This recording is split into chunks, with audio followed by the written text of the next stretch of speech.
ಹೊಸ ವರ್ಷದ ಶುಭಾಶಯಗಳನ್ನು ಹೇಳ್ತಾ ಈ ದಿನ ಮುಳಬಾಗಿಲು ಲಯನ್ಸ್ ಕ್ಲಬ್ ವತಿಯಿಂದ ಈ ದಿನ ಕಾರ್ಯಕ್ರಮವನ್ನ ವಿಶೇಷವಾಗಿ ಹಸಿದವರಿಗೆ ಅನ್ನ ನೀಡುವಂತ ಕಾರ್ಯಕ್ರಮ ಒಂದು ಹಮ್ಮಿಕೊಂಡಿದ್ದೀವಿ। ಈ ಕಾರ್ಯಕ್ರಮವನ್ನ ಮುಳಬಾಗಿಲು ಲಯನ್ಸ್ ಕ್ಲಬ್ ಇತ್ತೀಚೆಗೆ ಅನೇಕ ಕಾರ್ಯಕ್ರಮಗಳು ಮಾಡ್ಕೊಂಡು ಬರ್ತಾ ಇದೆ। ಶ್ರೀ ಉದ್ಭವ ಶಿವಲಿಂಗೇಶ್ವರ ಸ್ವಾಮಿ ಸನ್ನಿಧಾನದಲ್ಲಿ ಗೋಪೂಜಾ ಕಾರ್ಯಕ್ರಮ ಮತ್ತು ಅನ್ನಸಂತರ್ಪಣಾ ಕಾರ್ಯಕ್ರಮ ಮಾಡುವ ಮುಖಾಂತರ ಮೊಟ್ಟಮೊದಲನೇದಾಗಿ ಪ್ರಾರಂಭಿಸಿದಂಥ ಕಾರ್ಯಕ್ರಮಗಳನ್ನು ಈ ದಿನ ಹೊಸ ವರ್ಷ 2025 ಮುಳಬಾಗಿಲು ಸರ್ಕಾರಿ ಬಸ್ ನಿಲ್ದಾಣದಲ್ಲಿ ಹಸಿದವರಿಗೆ ಅನ್ನ ಕೊಡುವಂಥ ಕಾರ್ಯಕ್ರಮವನ್ನು ಹಮ್ಮಿಕೊಂಡಿದ್ದೀವಿ।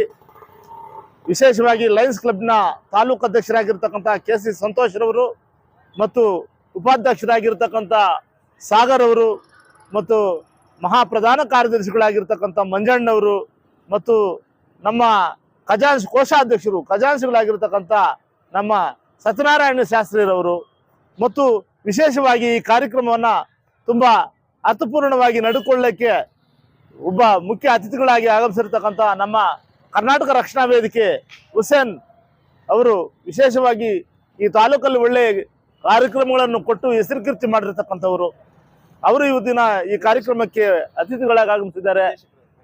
ನಮ್ಮ ವೆಂಕಟಣ್ಣಪ್ಪ ಅವರು ನಿರ್ದೇಶಕರು ಈ ಕಾರ್ಯಕ್ರಮದಲ್ಲಿ ಪಾಲ್ಗೊಂಡು ಈ ಕಾರ್ಯಕ್ರಮ ಯಶಸ್ವಿಗೆ ಕಾರಣಕರ್ತರಾಗಿರುತ್ತಾರೆ। ಇನ್ನು ಮುಂದುವರೆದು ಈ ಕಾರ್ಯಕ್ರಮದಲ್ಲಿ ಸಾರ್ವಜನಿಕವಾಗಿ ಮುಂದಿನ ದಿನಗಳಲ್ಲಿ ಇನ್ನೂ ಹೆಚ್ಚಿನ ಕಾರ್ಯಕ್ರಮಗಳನ್ನು ಹಮ್ಮಿಕೊಳ್ಳೋದಕ್ಕೆ ಈಗಾಗಲೇ ಲಯನ್ಸ್ ಕ್ಲಬ್ ಮುಳಬಾಗಿಲು ತೀರ್ಮಾನ ತಗೊಂಡಿದೆ।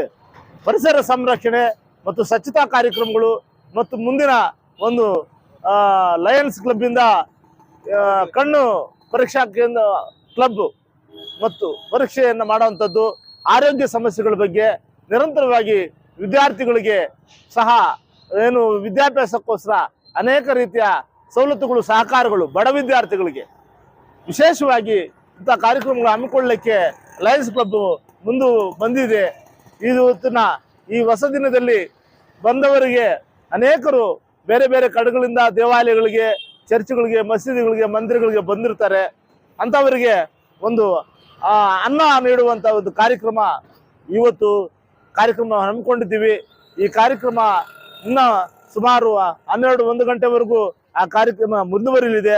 ಮೊಟ್ಟಮೊದಲಾಗಿ ಈ ಕಾರ್ಯಕ್ರಮದಲ್ಲಿ ಅನ್ನವನ್ನು ಪ್ರಸಾದ ರೂಪದಲ್ಲಿ ಕೊಡೋ ವ್ಯವಸ್ಥೆ ನಮ್ಮ ಅಧ್ಯಕ್ಷರಾಗಿರ್ತಕ್ಕಂಥ ಕೆ.ಸಿ. ಸಂತೋಷ್ ಅವರು ನಡೆಸ್ಕೊಡ್ಬೇಕಂತ ಕೋರ್ತಾ ಇದ್ವಿ। ವಿಶೇಷವಾಗಿ ಇನ್ನು ನಮ್ಮ ಹುಸೇನ್ ರವರು ಕೂಡ ಈ ಕಾರ್ಯಕ್ರಮದ ಬಗ್ಗೆ ಮಾತಾಡಲಿದ್ದಾರೆ ಅಂತ ಹೇಳ್ತಾ ನಾನು ಈ ಕಾರ್ಯಕ್ರಮದ ಪ್ರಾಸ್ತಾವಿಕವಾಗಿ 4 ಮಾತು ಮಾತಾಡೋಕ್ಕೆ ಇಷ್ಟಪಡ್ತೀನಿ।